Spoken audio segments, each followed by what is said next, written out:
Bonjour, bienvenue en ce vendredi de la 11e semaine du temps ordinaire. Et je veux dédier cette célébration à notre nouvel évêque Guy Boulanger.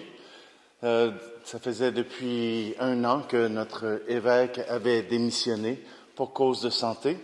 Et voilà que nous accueillerons demain, aujourd'hui, Monseigneur Guy Boulanger qui acceptera et deviendra l'évêque du diocèse de Sherbrooke, où je suis prêtre depuis tout ce temps. Alors, prenons simplement le temps de rendre gloire à Dieu. Pourquoi surcharger vos greniers de trésors vides et futiles, en espérant qu'ils soient utiles, alors qu'ils vont bientôt rouiller? Cherchez d'abord le royaume et la justice de Dieu.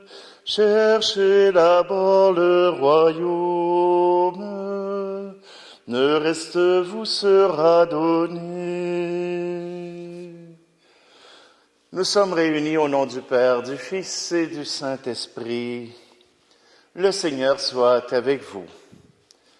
Bonjour. Eh bien, présentons-nous devant le Seigneur, celui qui nous accorde son pardon et sa miséricorde. Seigneur, prends pitié de nous. Ô Christ, prends pitié de nous. Seigneur, prends pitié de nous. Que Dieu Tout-Puissant nous fasse miséricorde, qu'il nous pardonne nos péchés et nous conduise à la vie éternelle. Amen. Prions. Dieu Tout-Puissant, nous t'en prions. Accorde-nous de conformer à ta volonté nos paroles et nos actes, dans une inlassable recherche des biens spirituels. Par Jésus-Christ, ton Fils, notre Seigneur, qui vit et règne avec toi dans l'unité du Saint-Esprit, Dieu pour les siècles des siècles. Amen. Lecture du 2e livre des Rois. En ces jours-là, lorsque Athalie, mère d'Ocosias, apprit que son fils était mort, elle entreprit de faire périr toute la descendance royale. Mais Josabeth, fille du roi Joram et sœur d'Ocosias, prit Joas, un des fils du roi Ocosias, pour le soustraire au massacre. Elle le cacha, lui et sa nourrice, dans une chambre de la maison du Seigneur, pour le dissimuler au regard d'Athalie. C'est ainsi qu'il évita la mort. Il demeura avec Josabeth pendant 6 ans, caché dans la maison du Seigneur, tandis qu'Athalie régnait sur le pays.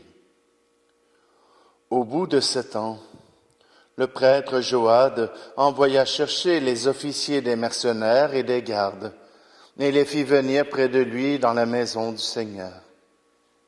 Il conclut une alliance avec eux, leur fit prêter serment dans la maison du Seigneur et leur montra le fils du roi. Les officiers exécutèrent tous les ordres du prêtre Joad. Chacun prit ses hommes, ceux qui entraient en service le jour du sabbat et ceux qui en sortaient ce jour-là, et tous rejoignirent le prêtre Joad. Celui-ci leur remit les lances et les carquois du roi David, qui étaient conservés dans la maison du Seigneur.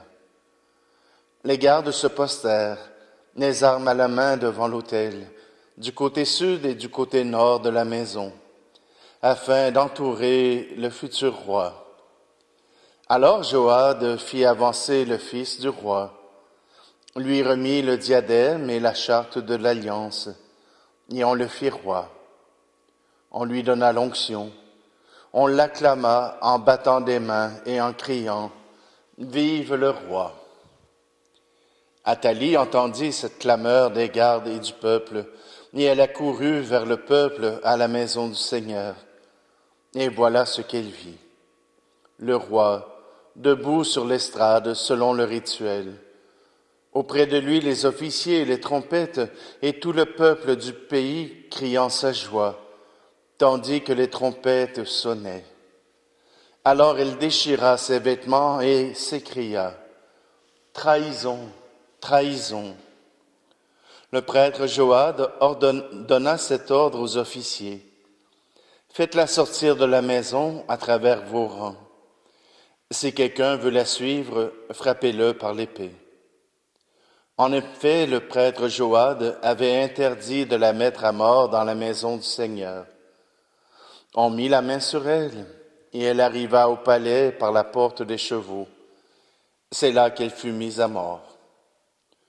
Joad conclut une alliance entre le Seigneur, le roi et le peuple, pour que le peuple soit le peuple du Seigneur. Il conclut l'alliance entre le roi et le peuple. Alors tous les gens du pays entrèrent dans le temple de Baal et le démolirent. Ils mirent en pièces ses autels et ses statues, et devant les autels, ils tuèrent Mathan, prêtre de Baal. Le prêtre Joad posta ensuite des gardes devant la maison du Seigneur. Tous les gens du pays étaient dans la joie, et la ville retrouva le calme. Quant à Athalie, on l'avait mise à mort par l'épée dans la maison du roi. Parole du Seigneur. Le Seigneur a fait choix de Sion. Elle est le séjour qu'il désire. Le Seigneur l'a juré à David, et jamais il ne reprendra sa parole. C'est un homme issu de toi que je placerai sur ton trône.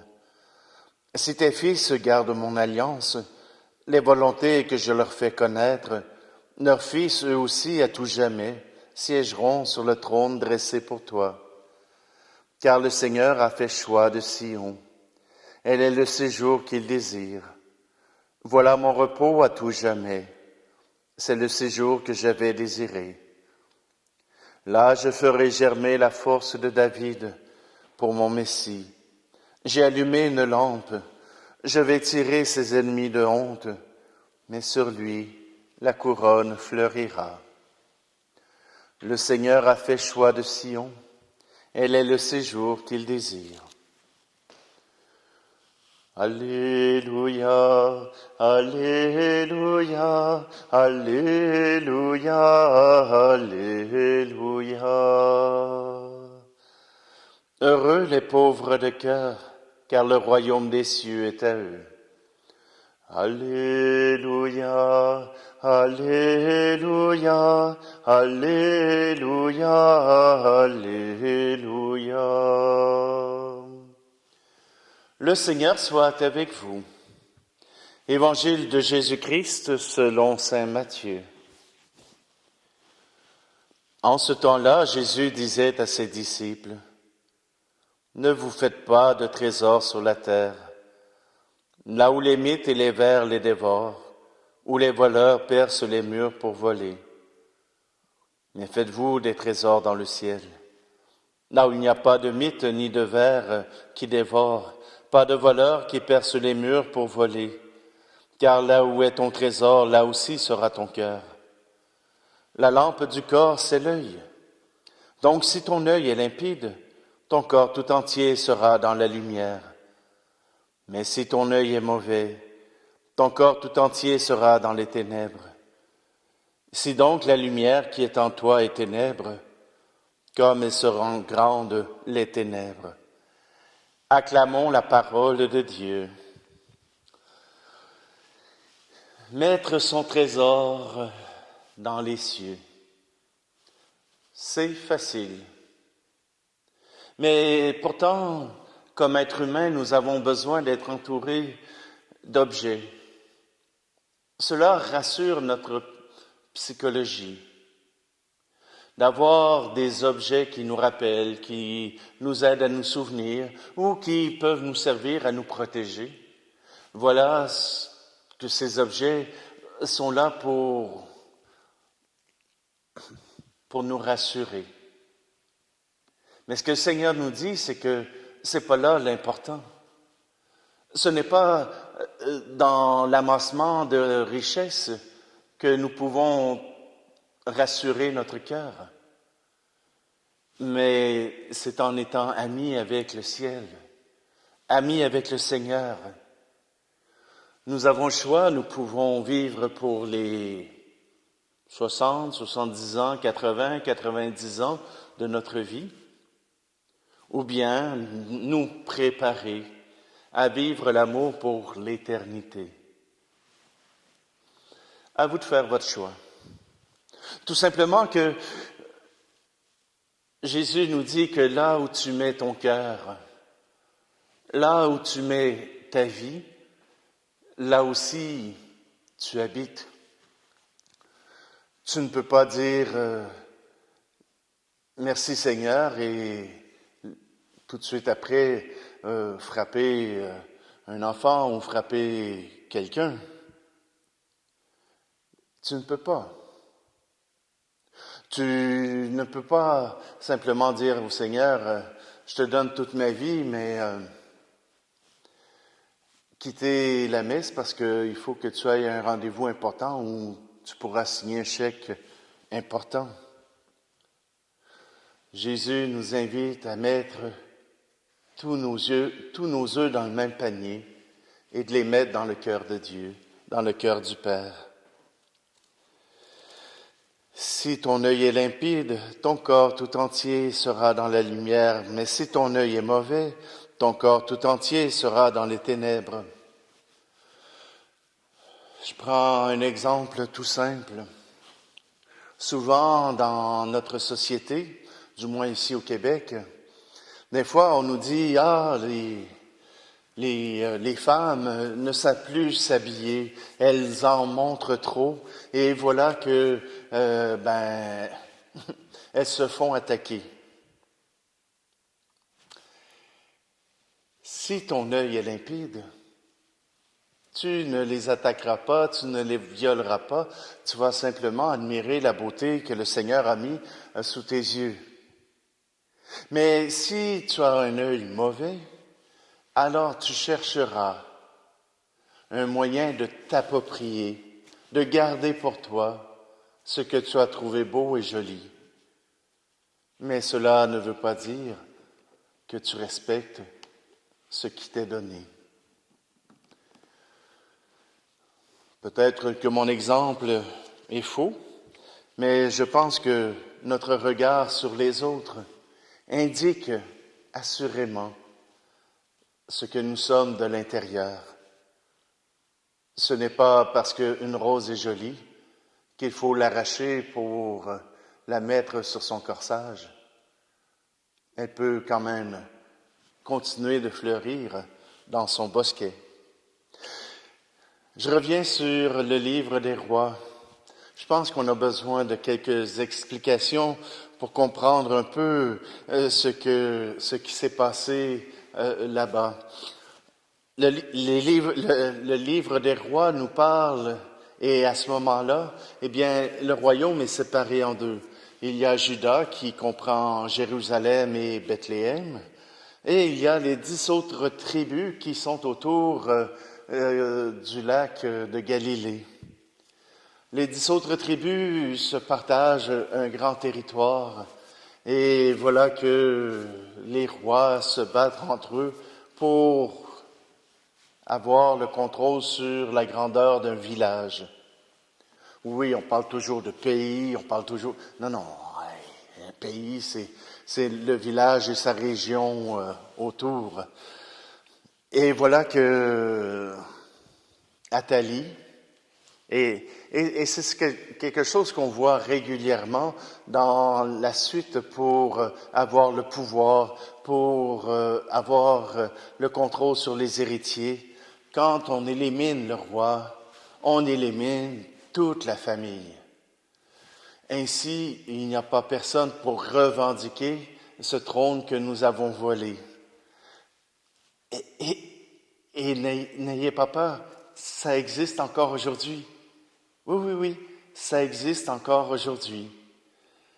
Devinez pourquoi les présidents envoient leurs enfants les présidents africains envoient leurs enfants étudier à l'étranger, c'est pour s'assurer une descendance, parce que eux, ils savent qu'à un moment donné ou à un autre, ils devront mourir, mais au moins ils laisseront une descendance un peu partout dans le monde, et ce sera moins difficile pour les ennemis du trône de pouvoir tout récupérer, les membres de la famille. Et ça se passe encore aujourd'hui. Mais voilà que la sœur d'Anathalie, Josabeth, n'est pas d'accord avec elle. Voilà qu'elle choisit de sauver le trône. Elle choisit de sauver un des enfants, pas une multitude, un seul, pour que la royauté puisse se poursuivre, puisse se continuer.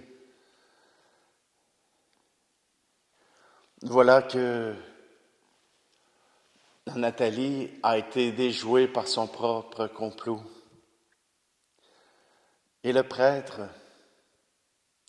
ce n'est pas un prêtre de l'Église catholique, c'est un prêtre juif. Voilà qu'il crée l'alliance entre le roi et le peuple, qu'il crée l'alliance entre tous ces gens pour que naisse à nouveau la paix, que naisse à nouveau le calme, que naisse à nouveau la joie. Si les prêtres et les évêques d'aujourd'hui se veulent des liens entre le peuple et Dieu, ils doivent absolument aider ce peuple à être en union, en communion avec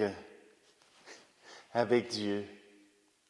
Que l'Église propose des manières de faire, que les prêtres proposent des manières de faire, on n'en a rien à faire. Parce que ce qui est important, c'est d'aimer Dieu, de donner sa vie à Dieu. C'est là que nous pouvons mettre notre trésor. Et si un prêtre nous éloigne de Dieu, alors je vous invite à faire attention et peut-être même à trouver quelqu'un d'autre pour vous aider à cheminer vers le Seigneur, vers notre Dieu.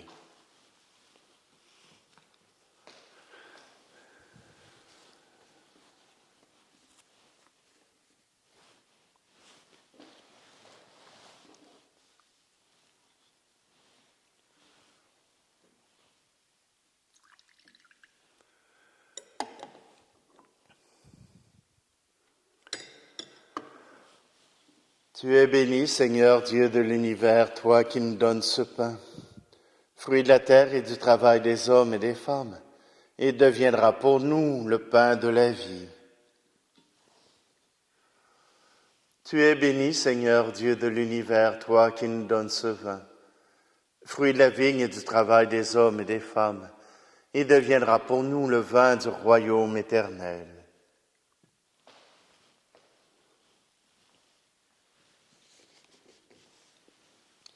Prions ensemble au moment d'offrir le sacrifice de toute l'Église.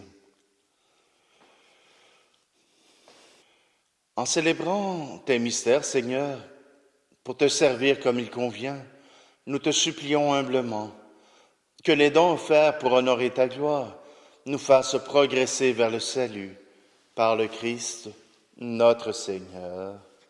Amen.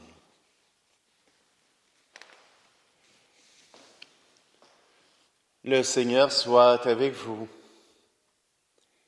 Élevons notre cœur. Rendons grâce au Seigneur notre Dieu. Vraiment, il est juste et bon, pour ta gloire et notre salut, de t'offrir notre action de grâce toujours et en tout lieu, Seigneur Père très saint, Dieu éternel et tout-puissant. Tu n'as pas besoin de notre louange, et pourtant c'est toi qui nous donnes de répondre à tes bienfaits. En te rendant grâce, nos chants n'ajoutent rien à ce que tu es, mais nous font progresser vers le salut par le Christ notre Seigneur. C'est pourquoi, unissant nos voix, celles des anges, nous te louons dans la joie en proclamant.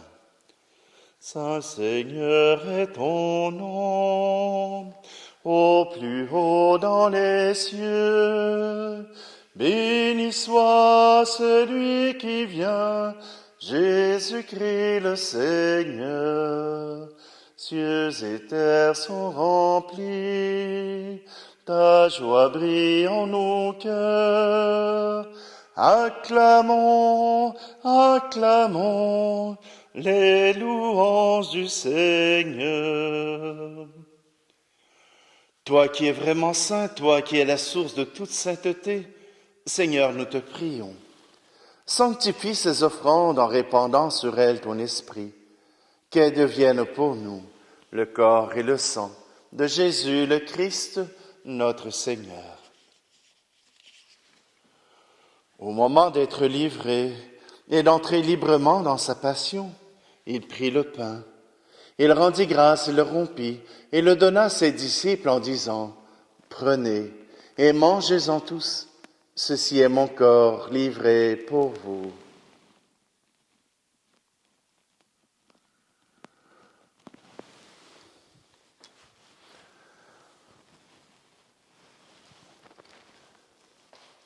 De même, après le repas, il prit la coupe. De nouveau, il rendit grâce et la donna à ses disciples en disant, « Prenez et buvez-en tous, car ceci est la coupe de mon sang, le sang de l'alliance nouvelle et éternelle, qui sera versé pour vous et pour la multitude en rémission des péchés. Vous ferez cela en mémoire de moi. »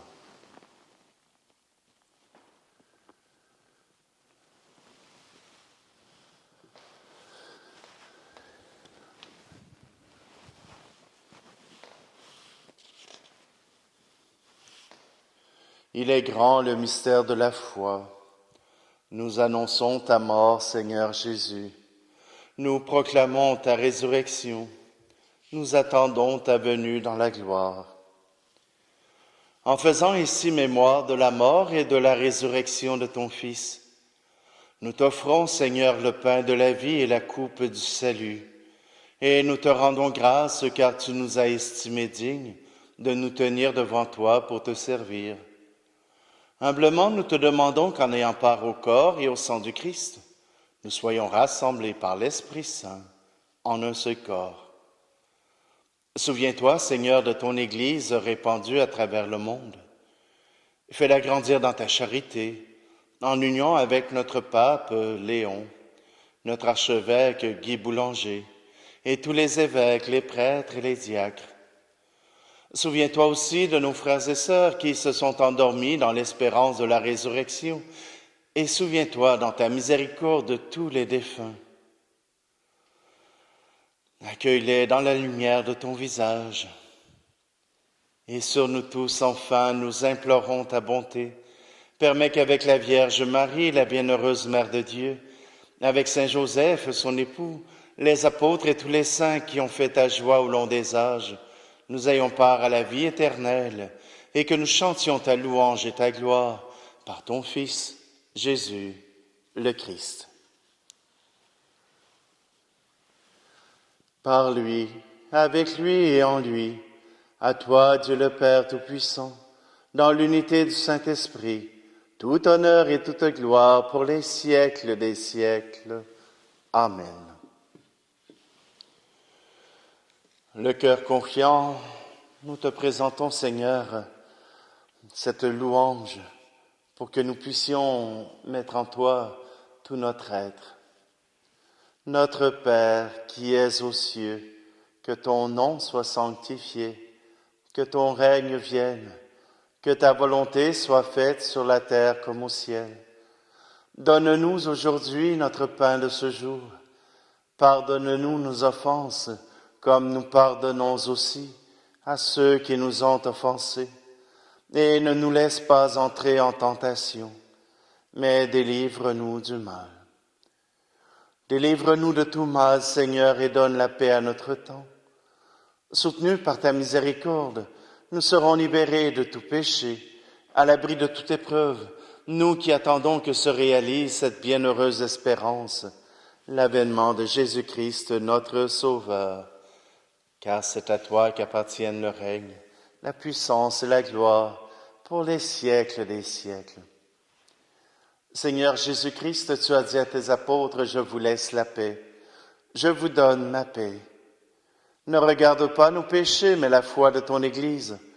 Pour que ta volonté s'accomplisse, donne-lui toujours cette paix et conduis-la vers l'unité parfaite, toi qui vis et règnes pour les siècles des siècles. Amen. Que la paix du Seigneur soit toujours avec vous. Agneau de Dieu qui enlève les péchés du monde, prends pitié de nous. Agneau de Dieu qui enlève les péchés du monde, prends pitié de nous.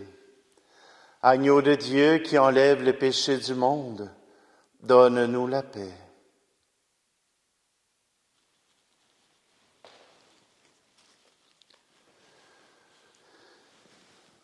Voici Jésus, voici l'agneau de Dieu, voici celui qui enlève les péchés du monde. Heureux, heureuses les invités au repas des noces de l'agneau. Seigneur, je ne suis pas digne de te recevoir, mais dis seulement une parole et je serai guéri.